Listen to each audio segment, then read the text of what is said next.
السلام علیکم ورحمۃ اللہ وبرکاتہ۔ نحمده ونصلی علی رسولہ الکریم، اما بعد فاعوذ باللہ من الشیطان الرجیم، بسم اللہ الرحمن الرحیم۔ آج ہم حدیث نمبر 362 پڑھیں گے۔ یہ سیدنا زید بن ارقم رضی اللہ تعالیٰ عنہ سے یہ مروی ہے۔ وعن زید بن ارقم رضی اللہ تعالیٰ عنہ قال صلی النبی صلی اللہ علیہ وسلم العید، کہتے ہیں کہ نبی صلی اللہ علیہ وسلم نے نماز عید پڑھی یعنی پڑھائی۔ ثم رخص فی الجمعہ، پھر آپ نے جمعہ کے بارے میں رخصت دے دی۔ وقال من شاء ان یصلی فلیصلی، آپ نے فرمایا کہ جو شخص جمعہ پڑھنا چاہتا ہے وہ پڑھ لے۔ رواہ الخمسہ، اس کو خمسہ نے روایت کیا ہے ترمذی کے علاوہ، اور ابن خزیمہ نے اس کو صحیح قرار دیا ہے۔ یعنی اس حدیث میں یہ مسئلہ بیان کیا گیا ہے کہ اگر عید جمعہ کے دن آ جائے تو پھر 2 خطبے ہوں گے نا، ایک صبح عید کا خطبہ اور نماز، اور پھر جمعہ کا خطبہ اور نماز، تو عید تو پڑھنی ہی پڑھنی ہے، وہ تو چھوڑنے کی اجازت نہیں ہے۔ تو جمعے کے بارے میں اختیار ہے کہ اگر کوئی پڑھنا چاہتا ہے تو پڑھ لے، اگر کوئی کسی وجہ سے نہیں پڑھنا چاہتا تو ٹھیک ہے، نہ پڑھے، اس میں کوئی حرج کی بات نہیں ہے۔ اور اگلی جو حدیث آ رہی ہے اس میں یہ بات یعنی اسی قسم کی ایک حدیث ذکر کی گئی ہے ابو داود میں، وہ ابو ہریرہ رضی اللہ تعالیٰ عنہ سے مروی ہے۔ تو وہ بیان کرتے ہیں کہ نبی علیہ السلام کے زمانے میں اسی طرح جمعہ کے دن عید آ گئی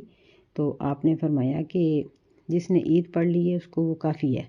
اگر کوئی جمعہ پڑھنا چاہتا ہے تو پڑھ لے، نہیں پڑھنا چاہتا تو اس کے لیے مجبوری نہیں ہے، فرض نہیں رہے گا، بلکہ وہ ظہر کی نماز پڑھے، یعنی ظہر کی طرح نماز کی طرح وہ پوری نماز پڑھے۔ اور پھر نبی علیہ السلام نے فرمایا کہ یعنی ہم تو پڑھیں گے جمعہ، یعنی اس کا مطلب یہ تھا کہ مساجد میں نماز جمعہ ہوگی، لیکن پڑھنے والوں کو اختیار ہے کہ وہ پڑھیں یا نہ پڑھیں۔ اگلی حدیث ابو ہریرہ رضی اللہ تعالیٰ عنہ سے ہے۔ قال قال رسول اللہ صلی اللہ علیہ وسلم اذا صلی احدکم الجمعہ، کہتے ہیں کہ نبی علیہ السلام نے فرمایا کہ جب تم میں سے کوئی نماز جمعہ پڑھے فلیصلی بعدہا 4، تو وہ اس کے بعد 4 رکعتیں پڑھے۔ یعنی اس حدیث سے یہ معلوم ہوا کہ نماز جمعہ کے بعد اگر کوئی مسجد میں پڑھے تو 2 کر کے 4 رکعتیں پڑھے، اور اگر کوئی گھر آ کر پڑھے تو پھر 2 پڑھ لے۔ بعض روایات میں زیادہ کا ذکر بھی آتا ہے جمعہ کے بعد، لیکن یہی زیادہ بہتر ہے کہ اگر مسجد میں پڑھے تو 4 پڑھے 2 کر کے، اور اگر کوئی گھر آ کر پڑھے تو صرف 2 پڑھے۔ تو یعنی نماز ظہر کی پہلی سنتیں اور نماز ظہر کے 2 فرض خطبہ جمعہ سننے کے لیے اللہ تعالیٰ نے معاف کیے ہیں۔ تو جمعہ کی نماز اس لیے 4 کی بجائے 2 فرض پڑھے جاتے ہیں، اور پہلی سنتیں بھی نہیں پڑھی جاتی۔ ہم لوگ جو مسجد میں جا کے پڑھتے ہیں وہ تحیۃ المسجد ہوتے ہیں، مسجد کے نفل، پھر اسی طرح وضو کے نفل، کوئی اور بھی زیادہ پڑھ لے گا تو وہ پڑھے گا۔ ظہر کی سنتیں نہیں کہلاتی، وہ معاف ہیں جمعے کی وجہ سے۔ وعن السائب بن یزید، سائب بن یزید روایت کرتے ہیں ان معاویہ رضی اللہ تعالی عنہ قال لہ، کہ معاویہ رضی اللہ تعالیٰ عنہ نے ان کو کہا اذا صلیت الجمعۃ فلا تصلها بصلاۃ حتى تتکلم او تخرج، کہ جب تم نماز جمعہ پڑھو تو اس کے ساتھ کسی اور نماز کو نہ ملاؤ یہاں تک کہ تم کسی سے کلام کر لو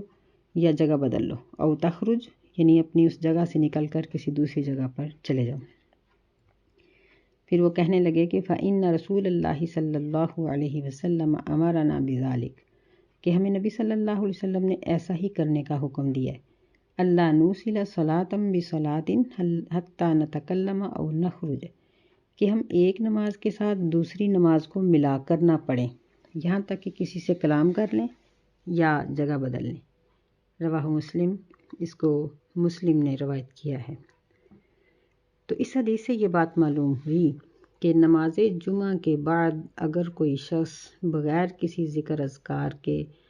فوراً سلام پھیرنے کے فوراً بعد کھڑے ہو کر سنتیں پڑھنا چاہے تو اس کو چاہیے کہ وہ کسی سے کلام کر لے یا جگہ بدل لے۔ یعنی یہ ہے کہ اگر فرضوں سے سلام، جس طرح ہم گھروں میں بھی نماز پڑھتے ہیں، یہ ساری نمازوں کے لیے حکم ہے، صرف جمعے کے لیے نہیں، ساری نمازوں کے لیے، کہ اگر کوئی شخص فرض پڑھ کے انہی پیروں پر کھڑا ہو کر فوراً بغیر کسی ذکر اذکار کے سنتیں پڑھنا شروع کر دے گا یا نفل پڑھنا شروع کر دے گا، تو جہاں کسی دیکھنے والے کو شک ہوگا کہ شاید اس نے فرض زیادہ پڑھے ہیں، وہاں پڑھنے والے کو بھی مغالطہ لگ جاتا ہے کہ پتہ نہیں میں نے کیا پڑھا ہے، سنتیں پڑھی ہیں کہ فرض پڑھے ہیں۔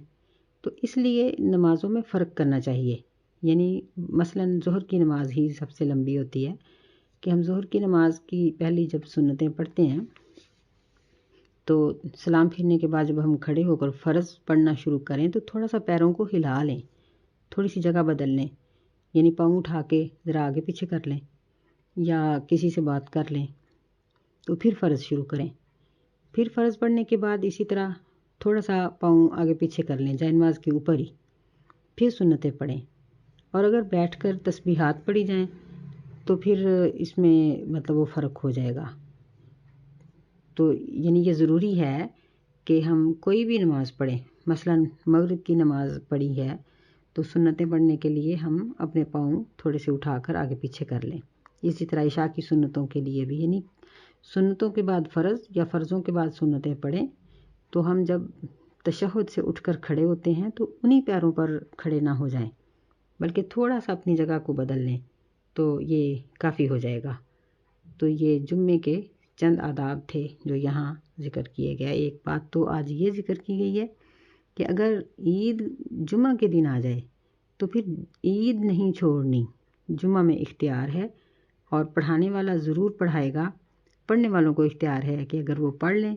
تو ٹھیک ہے، نہیں پڑھیں گے تو وہ ظہر کی تمام رکعات یعنی 4 فرض اور اس کی سنتیں وغیرہ وہ مسجد میں یا گھر میں جہاں پڑھنی ہے پڑھ لیں۔ ظاہر مسجد میں تو جمعہ ہو رہا ہوگا تو بھی گھر میں پڑھی جائیں گی۔ پھر اسی طرح یہ بات ذکر ہوئی ہے کہ یعنی جمعہ کے بعد ہم 2 کر کے 4 سنتیں پڑھیں گے۔ اور تیسرا مسئلہ یہ بیان ہوا ہے کہ اگر ہم فرض پڑھتے ہیں، جمعہ کے فرض ہوں یا گھر میں کسی نماز کے فرض ہوں، تو جب ہم کھڑے ہو کر یعنی تشہد بیٹھے ہیں، سلام پھیرا ہے، اور سلام پھیرنے کے بعد بعض اوقات جلدی ہوتی ہے تو ہم فوراً اگلی نماز کو پڑھ لیتے ہیں سنتیں وغیرہ، تو پھر تھوڑی سی جگہ بدل لینی چاہیے۔ اس سے یہ ہے کہ ہمارا جو ایک مغالطہ لگنے کا معاملہ تھا نا، وہ ختم ہو جائے گا، ہمیں غلطی نہیں لگے گی، اور اس کا یہ فائدہ ہو جائے گا اور سنت پر عمل بھی ہو جائے گا۔ اور پھر اس کا ایک یہ فائدہ بھی ذکر کیا جاتا ہے کہ جب ہم جگہ بدل کر پڑھیں گے، پاؤں آگے پیچھے تھوڑا سا کر لیں گے، تو یعنی 4 سنتیں ایک جگہ پر پڑھیں، وہ جگہ ہماری قیامت کے دن گواہ بن گئی۔ تو جب ہم نے مصلی کے اوپر ہی دوسری جگہ پر پاؤں رکھے تو وہ جگہ بھی ہماری گواہ بن گئی۔ تو اس طرح نیکی کی جگہیں بہت زیادہ ہو جائیں گی، کیونکہ قیامت والے دن نیکی کی جگہیں جو ہیں، جن جگہوں پر بیٹھ کر ہم نیکی کرتے ہیں، وہ جگہیں بھی انسان کی گواہی دیں گی۔ اسی طرح جن جگہوں پر بیٹھ کر ہم گناہ کرتے ہیں، مثلاً کسی کرسی پر، زمین پر، بیڈ پر کھڑے ہو کر بیٹھ کر، تو زمین کا وہ ٹکڑا ہمارے گناہ کی گواہی دے گا۔ اللہ تعالیٰ ہمیں محفوظ رکھے اور ہمیں اللہ تعالیٰ ان لوگوں میں قیامت کے دن اٹھائے کہ جن کی گواہی نیکیوں کی ہر طرف سے ملے، اور اللہ تعالیٰ ہماری نیکیوں کو قبول فرمائے۔ وعن ابی ہریرہ رضی اللہ تعالی عنہ، سیدنا ابو ہریرہ رضی اللہ تعالی عنہ سے روایت ہے، قال قال رسول اللہ صلی اللہ علیہ وسلم، کہتے ہیں کہ رسول اللہ صلی اللہ علیہ وسلم نے فرمایا، من اغتسل، جس شخص نے جمعہ کے دن غسل کیا، ثم اتى الجمعہ، پھر وہ جمعہ کے لیے آیا، فصلی ما قدر لہ، اس نے نفل پڑھے جتنے بھی اس کے لیے مقدر تھے، یعنی جتنا بھی ٹائم تھا، ثم انصت، پھر وہ خاموش بیٹھا رہا،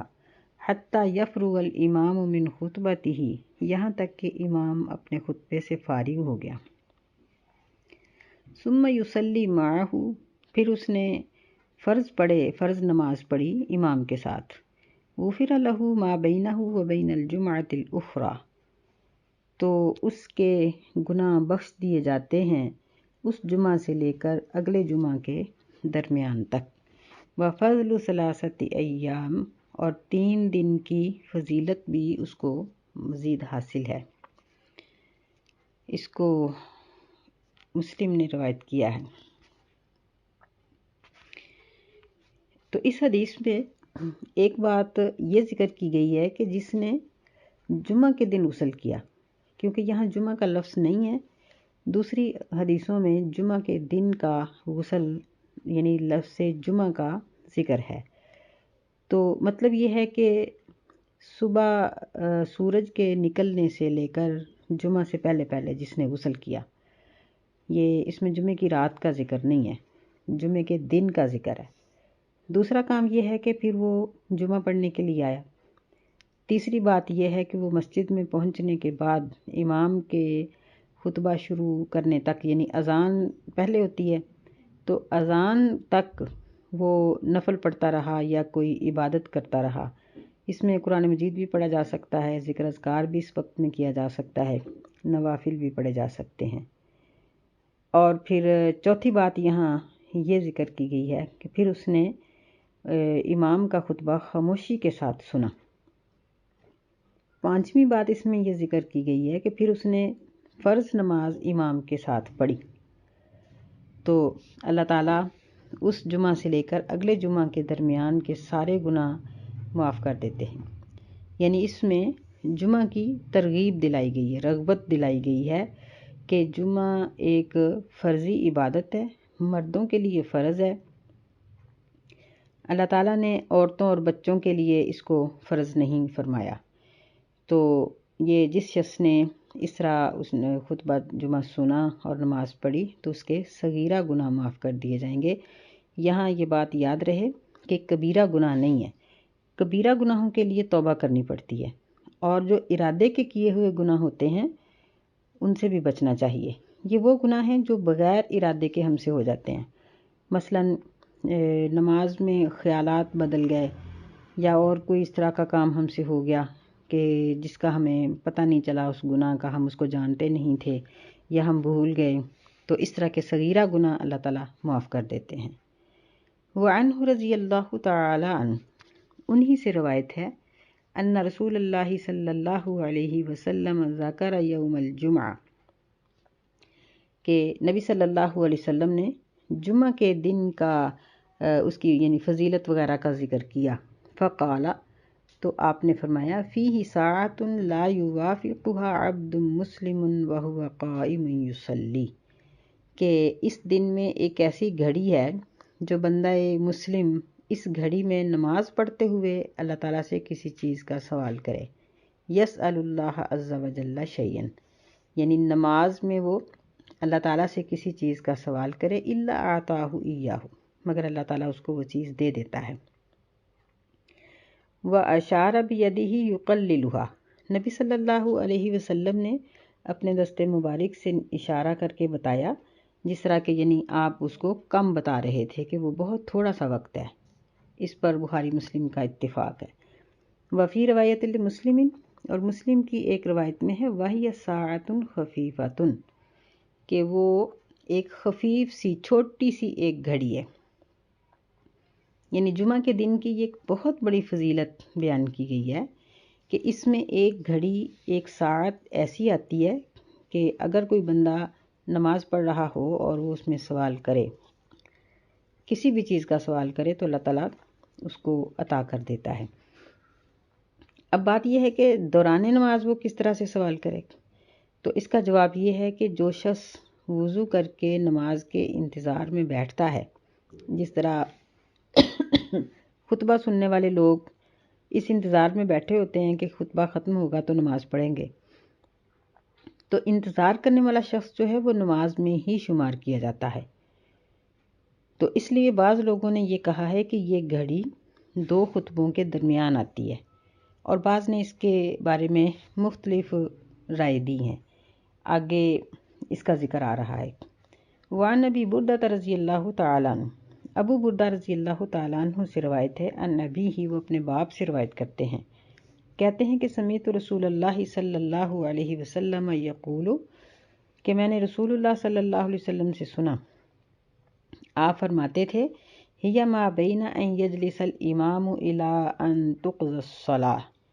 کہ یہ گھڑی اس وقت آتی ہے جب امام پہلے خطبے کے بعد بیٹھتا ہے،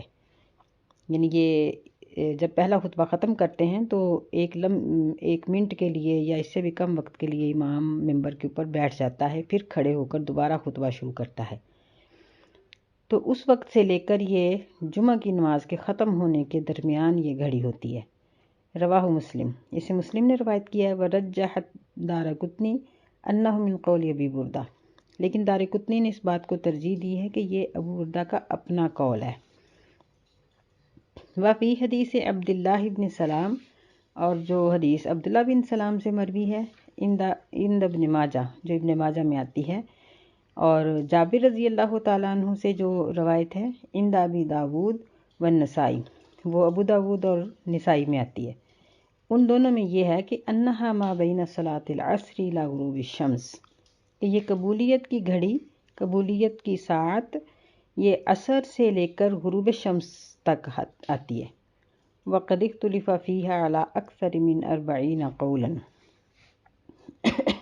حافظ ابن حجر رحمہ اللہ فرماتے ہیں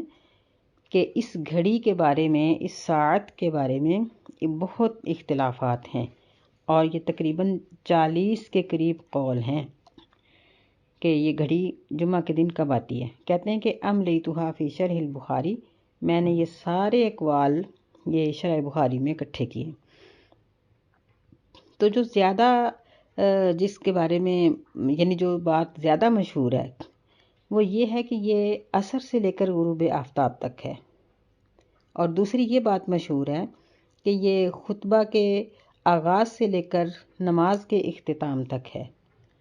پھر اس میں تطبیق اس طرح، یعنی ان دونوں جو رائے ہیں، دونوں آراء ہیں، ان کو اس طرح سے جمع کر دیا گیا ہے کہ بعض نے کہا ہے کہ یہ گھڑی کبھی خطبہ کے درمیان آتی ہے، کبھی عصر کے درمیان آتی ہے، اور بعض نے یہ کہا ہے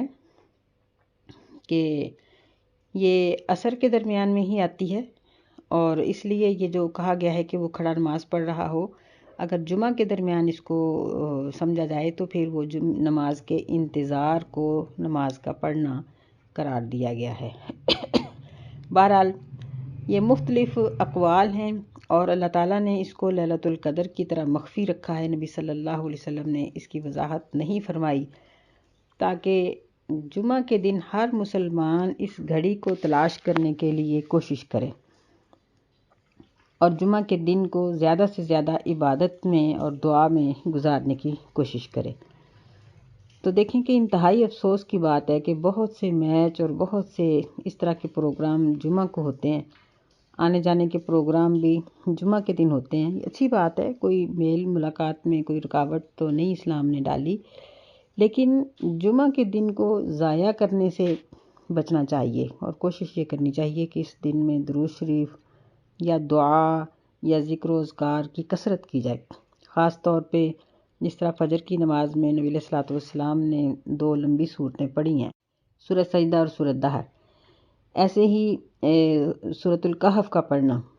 اور اگر ہم اپنی عام منزل جو ہم پڑھتے ہیں یعنی 1 پارہ یا اس سے زیادہ یا کم، تو جمعہ کے دن اس کو زیادہ کر لیا جائے تو یہ بہت اچھی بات ہے۔ اللہ سے دعا ہے کہ اللہ ہمیں جمعہ کے دن کو اچھے طریقے سے گزارنے کی اور اس کی اہمیت کو سمجھنے کی توفیق عطا فرمائے، آمین۔ السلام علیکم ورحمۃ اللہ۔ بسم اللہ الرحمن الرحیم۔ وعن ابن عباس رضی اللہ تعالی عنہما، سیدنا ابن عباس رضی اللہ تعالی عنہما سے روایت ہے، قال، وہ کہتے ہیں، قال رسول اللہ صلی اللہ علیہ وسلم، رسول اللہ صلی اللہ علیہ وسلم نے فرمایا، من تکلم یوم الجمعۃ والامام یخطب، جو شخص جمعہ کے دن کلام کرے اس وقت میں جب امام خطاب کر رہا ہو، فہو کمثل الحمار یحمل اسفارا، تو اس کی مثال گدھے کی طرح ہے جس پر کتابیں لادی گئی ہوں، یعنی جس نے اپنے اوپر کتابوں کا بوجھ اٹھایا ہو۔ والذی یقول لہ انصت لیست لہ جمعہ، اور جو شخص اس کو کہے کہ چپ ہو جاؤ، اس کا بھی جمعہ نہیں رہتا۔ رواہ احمد، اسے احمد نے روایت کیا ہے ایسی سند کے ساتھ، لا باس بہ، جس میں کوئی ڈر نہیں، یعنی درست سند ہے۔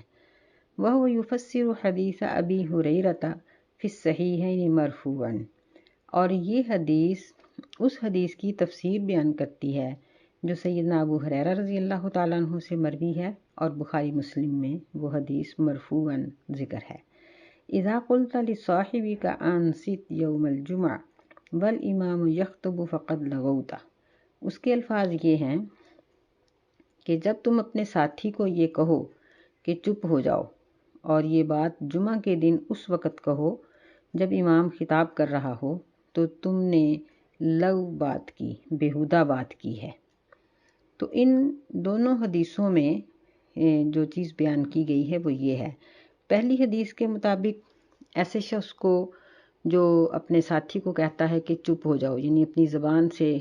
چپ کا لفظ، یہ سب سے چھوٹا لفظ ہے، یا اس طرح کا کوئی اور لفظ بولتا ہے، تو اس کے بارے میں نبی علیہ السلام نے فرمایا کمثل الحمار یحمل اسفارا،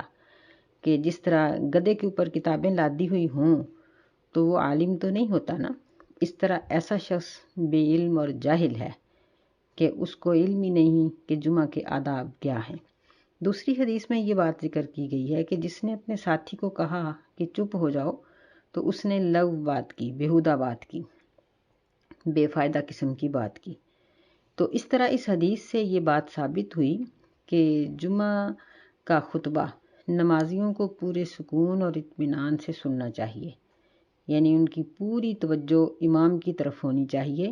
اور وہ امام کی باتوں کو غور سے سنیں، ادھر ادھر توجہ نہ کریں، بلا وجہ ادھر ادھر دیکھنا، غور کرنا، دوسروں کی طرف اپنی نظر کو اٹھانا۔ اس سے بہتر ہے کہ قبلہ رخ ہو کر بیٹھ کر توجہ کے ساتھ امام کی بات کو سنا جائے، اور ہر قسم کی ناروا حرکت کرنے سے بچا جائے، کیونکہ یہ سب حرکتیں یہ انسان کو توجہ سے ہٹا دیتی ہیں۔ تو اب یہاں یہ بات بھی سوچنے کی ہے کہ اگر کسی کو خاموش کرنے والا شخص گدھے کی طرح ہے اور اس کا جمعہ نہیں ہے، تو جو بات کر رہا ہے اس کا کیا حال ہوگا؟ یعنی اس کو بالاولیٰ یہ بات ہے کہ اس کا درجہ ختم ہو گیا۔ دوسری بات یہاں اس حدیث میں یہ ذکر کی گئی ہے کہ یعنی یہ لیست لہو جمعہ اور لغوتا، دونوں کا مطلب یہ نہیں ہے کہ اب اس کی نماز ہی نہیں ہوئی، نماز اس کی جمعہ کی ادا ہو گئی، لیکن جمعہ کی جو ایک فضیلت تھی وہ اس کو نہیں مل سکی۔ یعنی جمعہ کی یہ فضیلت ہے، نبی علیہ الصلوۃ والسلام نے فرمایا کہ جو شخص غسل کر کے نکلتا ہے، یہ آگے حدیثیں آ جائیں گی انشاءاللہ، غسل کر کے پاک صاف ہو کے، صاف ستھرا ہو کے نکلتا ہے، اور پھر وہ وضو کر کے گھر سے نکلتا ہے، اور امام کے خطاب کرنے سے پہلے مسجد میں پہنچتا ہے، توجہ سے سنتا ہے، پھر بعد میں امام کے ساتھ نماز پڑھتا ہے، تو اللہ تعالیٰ اس کے ایک ہفتے کے گناہ معاف کر دیتے ہیں۔ اور پھر اگر اس کی توجہ، اس کا شوق، اس کی محبت بہت ہی زیادہ ہے، تو مزید 3 دن بھی اس کے گناہ معاف ہو جاتے ہیں، یعنی ہفتہ اتوار سوموار کے گناہ بھی معاف ہو جاتے ہیں۔ تو ایسا شخص جو دوسروں کو بات کرنے سے منع کرتا ہے، یا خود باتیں کرتا ہے، یا ناروا حرکتیں کرتا ہے، دھاگے توڑتا ہے، تنکے توڑتا ہے، یا بلا وجہ بچوں کے ساتھ کھیلتا ہے، تو اس طرح کی، یا چابیوں کے ساتھ، یا اور کسی ایسی چیز کے ساتھ، اپنے کسی کپڑے کے دھاگے کے ساتھ کھیلتا رہتا ہے،